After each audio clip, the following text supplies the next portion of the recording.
The following content has been generated with artificial intelligence under minimal human supervision. The data presented may contain errors or inaccuracies. The opinions expressed in this content do not necessarily reflect the vision, position, or values of DigiAll. We recommend verifying critical information with additional sources before making decisions based on this content.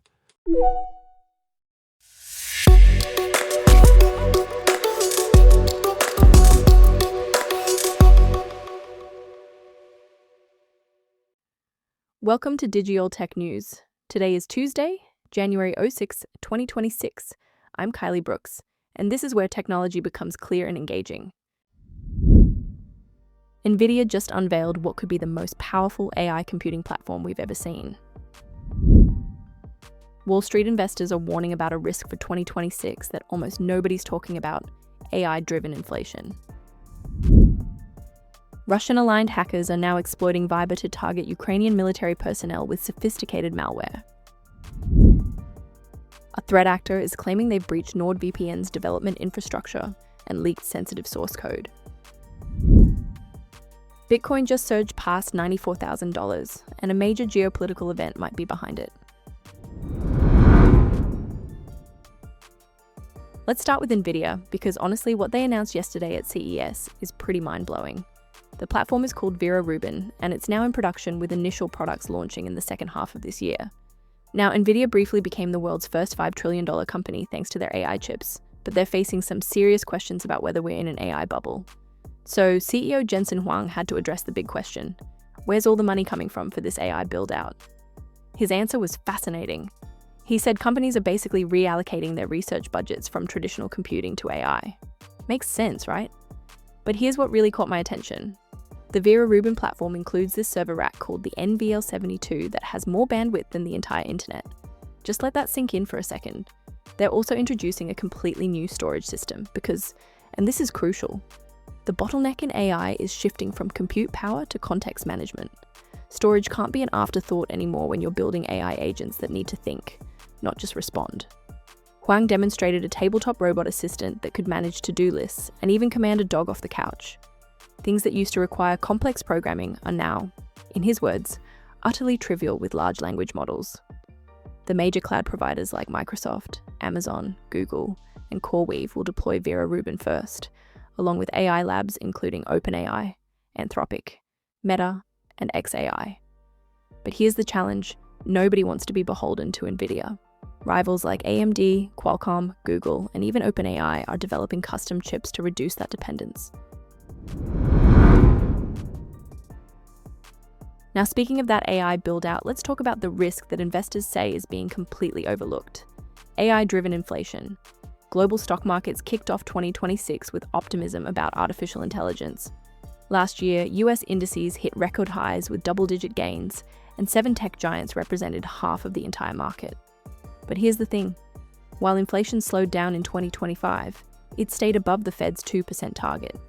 Now investors are warning that government stimulus in the US, Europe, and Japan, combined with the AI boom, will actually accelerate global growth and revive inflation. That could force central banks to stop cutting rates, or even raise them, which would disrupt capital flows into AI markets. Trevor Greetham from Royal London Asset Management is holding onto tech stocks, but he's anticipating what he calls explosive inflation.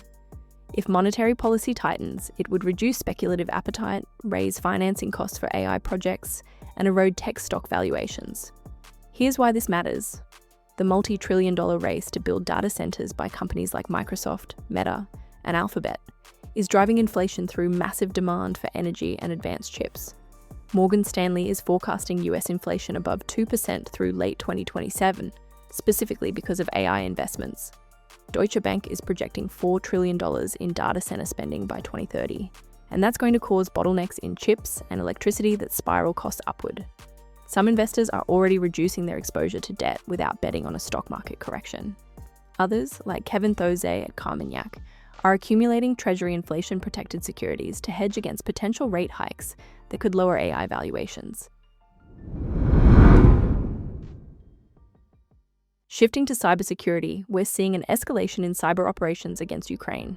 The Russia-aligned threat actor, known as UAC 0184, also called Hive 0156, is now exploiting the Viber messaging platform to distribute malicious files to Ukrainian military and government entities.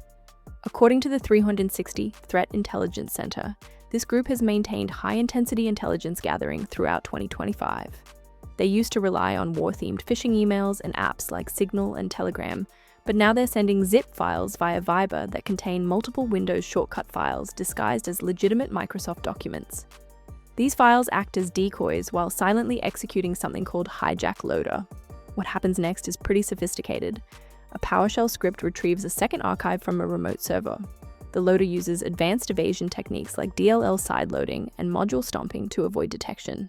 It even scans for antivirus software from Kaspersky, Avast, Bitdefender, and Microsoft Defender by computing specific hashes of their executables. Once it establishes persistence through scheduled tasks, it injects the Remco's RAT into a system process. Remco's often masquerades as system management software, but it gives attackers a graphical interface for endpoint control, payload deployment, activity monitoring, and data exfiltration. This is pure cyber espionage designed for long-term intelligence gathering. Staying on cybersecurity, there's a concerning claim about NordVPN. A threat actor using the identifier 1011 has publicly claimed on a dark web forum to have obtained and leaked sensitive data from NordVPN's development infrastructure. The alleged breach exposes over 10 database source codes and critical authentication credentials. According to the attacker, access was gained through a misconfigured development server hosted in Panama. This highlights a common vulnerability. Development environments often have more relaxed security compared to production systems. The compromised data reportedly includes source code repositories from NordVPN's core systems, Salesforce API keys, and Jira tokens, which would provide direct access to customer relationship management and project tracking tools. The threat actor released sample SQL dump files as proof of access to NordVPN's backend infrastructure. Dark web informer analysts identified the leak after the actor shared evidence on underground forums on January 4th. The attack apparently involved credential brute forcing against the misconfigured server, a technique that's effective against systems without proper rate limiting and access controls. What makes this particularly serious is that unlike standard data theft, this breach allegedly exposes source code. That gives attackers architectural knowledge of systems that millions of people rely on for privacy. The implications include risks of follow-on attacks and lateral movements in integrated services. Security researchers are recommending immediate security audits, credential rotation, and multi-factor authentication for NordVPN and similar organizations. Finally, let's talk about Bitcoin's recent price movement. Bitcoin climbed above $94,000 as of yesterday afternoon, levels we haven't seen since early December. This comes after the US capture of Venezuelan President Nicolas Maduro over the weekend. Now, Bitcoin underperformed the broader stock market in 2025, but it's showing recovery signs now. Crypto-linked stocks like Coinbase and MicroStrategy rose at least 4%. Oil industry stocks also increased on expectations of a revival in Venezuela's oil sector that could benefit US energy companies. So is ousting Maduro a direct bullish catalyst for Bitcoin? Not exactly, according to Bitunic's analyst Dean Chen. But he explains that the geopolitical event underscores cryptocurrency's real-world utility. Escalating pressure without direct military conflict supports Bitcoin as a decentralized asset amid uncertainty, rather than just a broad recovery in risk assets. Here's why Venezuela specifically matters for Bitcoin. The country is heavily reliant on oil exports, and intensified sanctions, swift restrictions, or capital controls have historically boosted real-world Bitcoin demand in affected regions. Venezuela's private sector uses crypto to mitigate sanctions risk, and citizens have adopted it as a stable alternative to the bolivar. The state-run oil company PDVSA ramped up stablecoin usage in 2024 after US sanctions were reimposed. Maduro even launched something called the e-Petro back in 2018, purportedly backed by oil and gas reserves, though it saw very limited adoption. Overall, these kinds of geopolitical shifts indirectly enhance Bitcoin's appeal as a hedge in sanctioned environments. Bitcoin largely missed what investors call the debasement trade from 2025, where people hedged against geopolitical risks and dollar weakening, but recent events are prompting a bounce back. So that's what's happening in tech today.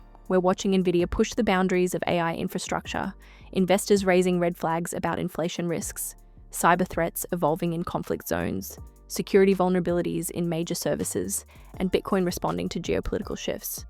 We'll continue following these developments as they unfold. Thank you for staying informed with Digital Tech News. We'll be back with more updates as they develop.